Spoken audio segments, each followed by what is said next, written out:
I said to you recently that I think last week I was critiquing a book, which you never like me critiquing anything. But I said to you that I felt that you'd underplayed yourself a little bit in the book. Like reading it, if I'd never known anything about rugby or you, I probably would have read it and said, this guy's had an average career. And maybe that's just the way I read it. Now, I know, you were just showing a lot of vulnerability in it and trying to be really honest. But do you feel like you had a brilliant career? Like, do you look back now and say, wow, that was a real success? Yes, there's highs and lows and anything, but like,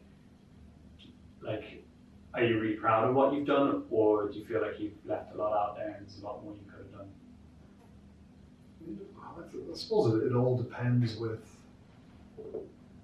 where you compass success on what success is to different people. And if we look at it solely from a caps and a medal point of view, yeah, I've had a successful career. If you look at it, so many different people judge success as different things. And I probably was a little bit too hard on myself in the book. I'm someone who's always been hard on myself growing up.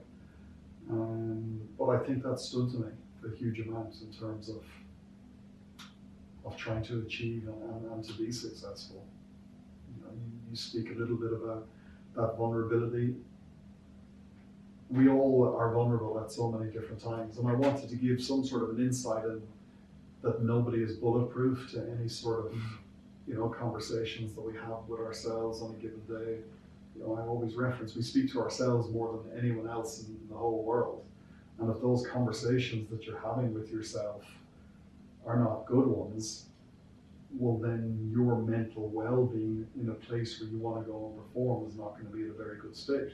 So there's very much an element of younger people reading this book too, that I wanted to give them an insight that not everything's always rosy in the garden, so to speak. And these are very normal procedures and path for someone to go on when they're going through their journey.